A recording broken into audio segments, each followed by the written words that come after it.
Ruaton nga Ebanghelyo, ginbuo kay San Marcos, Kapitulo 9, versikulo 30, hasta 37. Agraya nga Ebanghelyo, may tatlo kaparte, may tatlo kahitabo.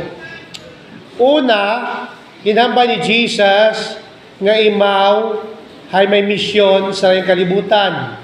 Anang misyon hay para maluwas ro kalibutan. Mangutan ako kinyo, ay kamo ay palasimba. Paano si Jesus nagluwas katon tanan? Sa ano nga pamaagi kita giluwas ni Jesus? Nagpagansang sa that's very good, gali kamuya. Mayat pagali kamuya sa Laserna ay nakasayod. Imaw, ay ganyan sang sa krus. Agani kung magsimana santa, kung magbiya krutses kita, ano ginambay? Bangod sa imong krus.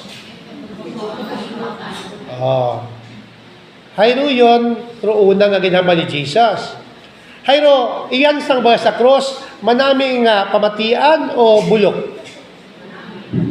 Habang tabi nga, iyan sang ko ikaw sa krus. Manami ron, bukon. Agani kung bukon, ay masubo dapat kita, di ba? Pero iya, sa pangayawang nga parte ni Evangelyo, ano natabo? Pero mga apostoles, huwag na pamati. Ay roada na ginistoryahan, sinoro sikat, sinoro bida, sinoro gapanguna sa tanan. Medyo parehas mga itnanay at tatay, nga nagpinangabudlay ka trabaho para makatuon ko nga, pero yung nga, waman gatoon, ay gabinulakbol. Huwag ka pamati. Huwag nakita ro pag-antosit, ginikanan. So nga ni mauraman ro, haagyan ni Jesus. Nga imbis mo ay kayuuyan, imbis mo ay pagapamatian, huwag na mga apostoles, huwag ka pamati.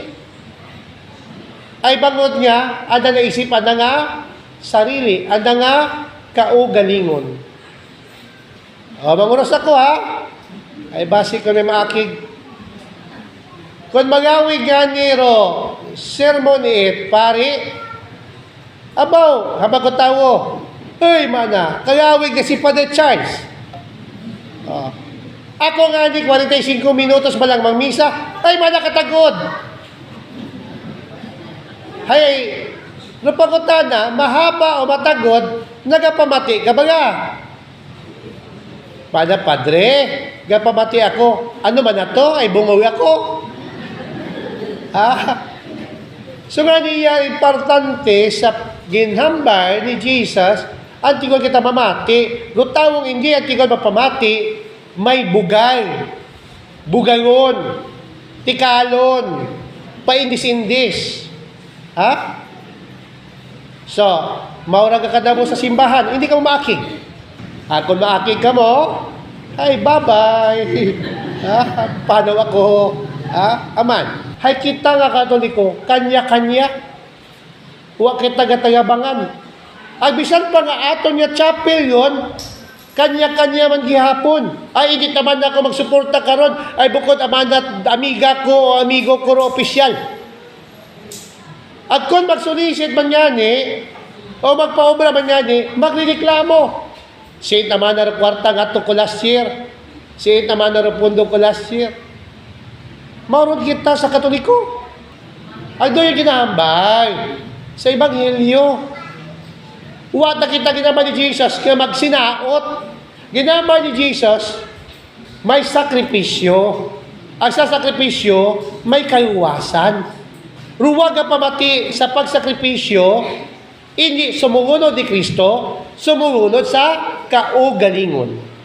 Sumunod sa kaugalingon. Ang dayag na padumdum katon, Ebanghelyo makaron. Huwag kita nagsimba para magbinughak. Nagsimba kita, bangod pangarias kita sa mata Diyos. Pari man, agbukot pari, pangarias man lang kita sa mata Diyos. Bisan mayad ka pa magkanta, bisan mayad ka pa magtambling, kung hindi ka man makapayangit, ngik-ngik mo. Dahil ginapadumdum ni Jesus, hindi importante kung sino sikat, Importante kay Jesus, gapamati ka na. Kung magsilmo no pari, gapabugo-bugo, gapa-cute-cute, ay kabuot si Father, ay among project si Father, ay nagpapinta si Father. Makapayangit ba garon? Hindi. Dahil missioned pari, para ipabati kinyo pulong it Diyos. Agkamura yun, magkabuhi, sunod sa pulong it Diyos. Magumpat ako sa ikatlong nga parte. Hamba ko, first part, second part, third part. Ano ginamba ni Jesus para magpamati ng mga apostoles? Gindangan na ro nga. Hamba na kabay man na nga magpariyas ka mo, kuraya nga, unga. At batunon ninyo raya nga unga. Hamba na ro nga. Tuod ng mga unga, wakayubot. Tuod ng mga unga sa simbahan, kay inangas. Tuod ng nga, gatinangis. Pero haman, wasada na hakat nga maglinangas, magsinangag sa simbahan. Bangot sa iyo nanda, unga sanda. Agubton sanda mga tigugang. Agdayal ginamba ni Jesus. Kung tama na, maura ka mo. Magubtan niyo ro kada isa nga raya ka ano man ra ng kayuya, kahinaan, batuna, ay roaton nga tanaw sa atong kaugalingon sa matay Diyos, ay kita ungaet Diyos. Palariyas kita sa matay Diyos. Ha? Daya ro mensahe katot.